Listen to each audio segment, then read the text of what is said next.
Here's the key on this. Don't major in minor things. If you take up major time to do minor things, I'm telling you, you'll be behind the curve constantly. Here's what we learn in sales training. What's major time and what's minor time? Here's minor time, thinking about prospects. Here's minor time, making lists of prospects. Here's minor time, keeping books on prospects. Here's minor time, going to see the prospect.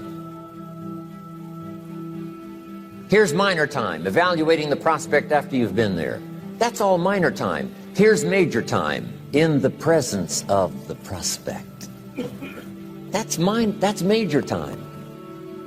And if you took a look, if you're in sales and you took a look at a week, you'd say, my gosh, I'm spending 90% of my time on the minor stuff and so little time on the major stuff in the presence of.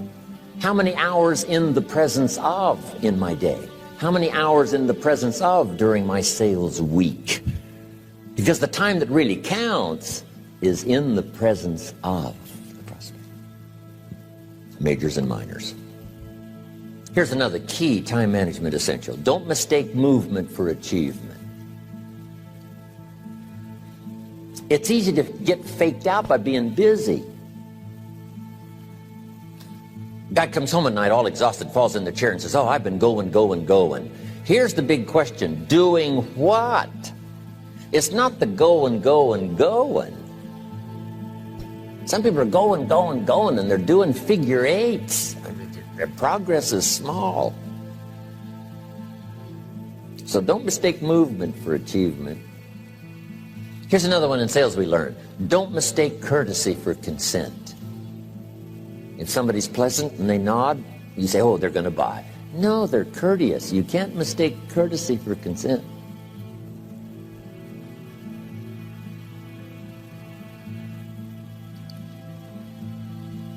Now here's a big one, concentration. I had to learn this. All those years ago, I'm in the shower trying to compose a letter. Found it turns out to be a strange letter. So here's what I learned to do. Save the work till you get to the office. Save the work till you get to the work. Don't try to get to the office on the way to work. On the way to work, enjoy the way. In the shower, enjoy the shower. Then go to work when you get to work. I found this to be helpful. Concentration. Here's another big one. Learn to say no. I'm telling you, in such a social society we have now, it's so easy to try to be a nice person, saying yes to everything. Find yourself overloaded. Now you got to call and make the, well, gosh, you know, all the time it takes to back out of something that you said yes to too quickly. Here's what might be better. I don't think so, but if that changes, I'll call you. Little things you can use not to overcommit yourself. My friend Ron Reynolds says, don't let your mouth overload your back. It's a good one. Now here's a big one on time management. When you work. When you play. Don't mix the two. Don't work at play. I used to take my family to the beach and I would bring my briefcase.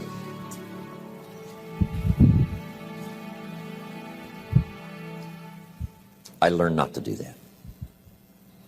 Or at the beach, I'm saying I should be at the office. Now my family's upset because I'm at the beach and I'm thinking office. Now when I'm at the office, I'm thinking what? I got to get my family to the beach. So things are not going too well at the office because I'm thinking beach, and things are not going too well at the beach because I'm thinking office. Here's what I learned to do. At the beach, be at the beach. At the office, be at the office. When you work. When you play. Don't mix the two.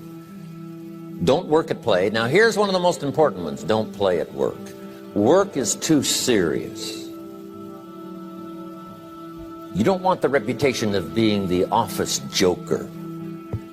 It's not a good one. Yes, there's time for some pleasant stories. Yes, there's time for a little humor. Yes, best if it's a happy office, of course. But I'm telling you, you got to be serious about work because you're parting with a piece of your life for the work you do.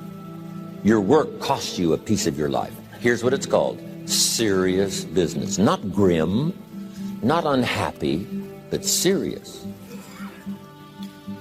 See, don't play at work. The old expression, I don't think we use it anymore, horse around at the office. Play around, play jokes, play tricks. No place, not at the workplace. At the beach, yes. At the bar, yes. Somewhere else, not work. You've got to treat work with all due conservative passion, because it's leading you to your future. Here's another key phrase: all work is good. You may not like your job, but if it's the stepping stones to get you to where you want to go, you got to appreciate your job. You don't have to have a passion for your job. Here's the ultimate passion: a passion for incredible success in every department of my life. That's the passion. But don't look down on some menial job you have to do to finally get you to where you want to go. No job is menial. No job is not, every job is noble. Training life for pay, making a contribution to society. Next, analyze how you are. And if you have some weaknesses, if you can't, doesn't seem like you can change, here's the key: get it covered. I used to keep promising myself I'd keep the books, keep the books, keep the books. Finally, I gave that up. And back then, it only took me an extra $50, $60 a month for some accountant to keep the books. I said, no, I'm going to save the $50. You can't believe what I started losing in productivity because I tried to save the $50. So the key is, a lot of the time you can stay like you are, but just make sure you get it covered. Okay. Next, beware of the telephone and all other systems of communication, especially the telephone at home and systems of communication at home. And here's one of the best lines I've got for you for the weekend: let all communication systems serve you, but don't let them intrude. When it comes time to have dinner with your family, you shut off all systems, unless the ones that can take messages silently. Don't let the phone ring. Don't let anybody intrude, come through the front door, nor the back door, nor through the telephone or any other device. So you can't reach John and his family when he's having dinner. The President of the United States couldn't get through. If you develop that kind of a reputation, father, mother, when we have dinner, when we're visiting and have this time with our family, nothing intrudes. So don't let these clever little devices keep intruding. You've got to have a place that's sacrosanct, it's valuable. You don't let anything in for that period of time. Okay. Isn't that good advice? Excellent advice. Here's the next one. Read all the books.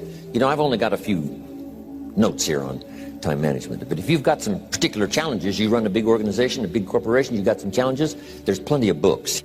Now, here's what's next. Just be more alert to the things that might be stealing your time. Here's why. Time is like capital. You can't let someone steal your seed corn. You can't let someone steal your capital. And you can't let someone steal your time. You must designate your time. And some of the time that you designate, you must not let anyone steal. Casual time, you might let someone intrude and steal a little bit and take a little bit, but not serious time.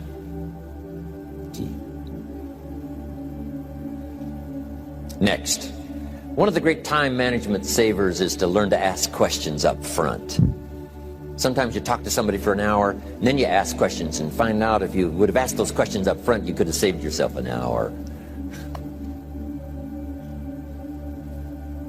Asking questions up front helps you to get to the problem now. But if you just launch into some discourse, you might waste 30 minutes, waste an hour, when here's what you should have been talking about. After you finished an hour, you say, John, what's really the problem? He said, well, it's something personal. See, that's what you should have been talking about this whole hour. Key. Next, learn to think on paper. Now we're going to take a break. Some ways to think on paper. One, we've covered one. Solving problems. Take it out of your head and put it on paper. Another one is setting goals. Making these lists we've already started. Here's another good way to think on paper. It's a projects book. Each person you're working with and each project you're working on, get a loose leaf binder and a tab and some pieces of paper behind the tab, and do a little continual summary of how it's going between you and that person and between you and that project. I call it a projects book. It is so useful to me. But what's going on between you and this person? When you last got together, what did you talk about? And you got a few notes there. Here's what we talked about the last time we got together. Now when you get together again, you can review that so you'll know better what to talk about. When the president gets ready to travel and he's going to meet some important people, guess what they bring him? All these briefing books. Right? The last time you were with Khrushchev, Kennedy is informed. Here's what he said and here's what you said. Kennedy said, oh, that's valuable. I need to remember that. If a person is important, it's worth a little running account. You might even have a projects book for your children. Here's what's happening between me and my child. We've talked about this, and we've talked about this, and we've talked about this. Next, a day timer. Keeping track of all of your appointments. You know, mine is all filled with, when to catch an airplane and when to do a seminar, and when to sit down and have a conference, all the rest. Next is a game plan. If you've got a house and the, insurance is going to come due and some other things are going to come due, you just put it on a spreadsheet and make sure it's taken care of. Key phrase, take things out of your head and put them on paper. And the key is to just experiment with different ways that helps you to do that. Now here's the last one, thinking on paper, and that's to keep a journal. One of the things I'm known for around the world, have been now for 39, 40 years, is keeping a journal. Now my journal is not it's not necessarily it's not like a diary. It might be part diary.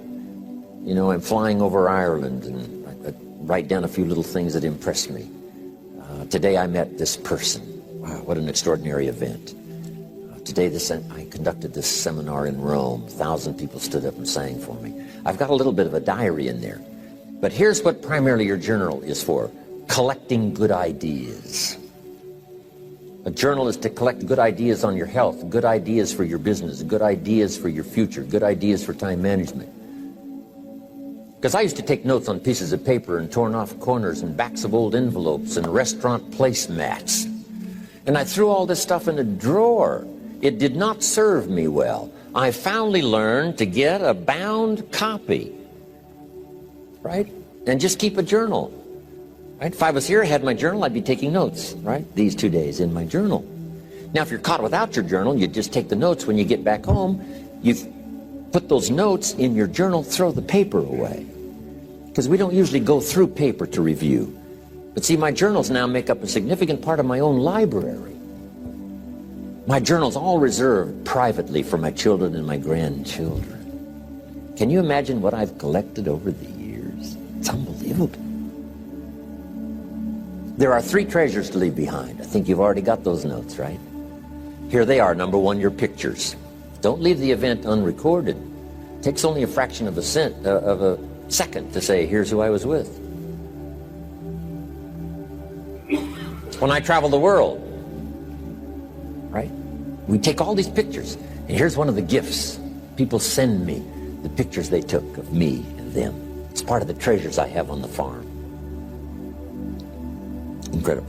A picture's worth 1,000 words to describe the scene, the emotion, what happened. Say, wow, this was an extraordinary day for me when I met these people. Here's what they told me happened to them when they went to my seminar 10 years ago. Wow, the drama comes back if you've taken the pictures. It's one of the treasures to leave behind when you go. Remember the old photographs that we have now of, 100 years ago, 70, 80 years ago, just a few photographs? What would it be like if you had thousands of photographs of the past, of your history, your mother, your father, grandparents? So, change all of that now for your children. Leave all your photographs as a record. Here's what's next to leave behind, and that's your library.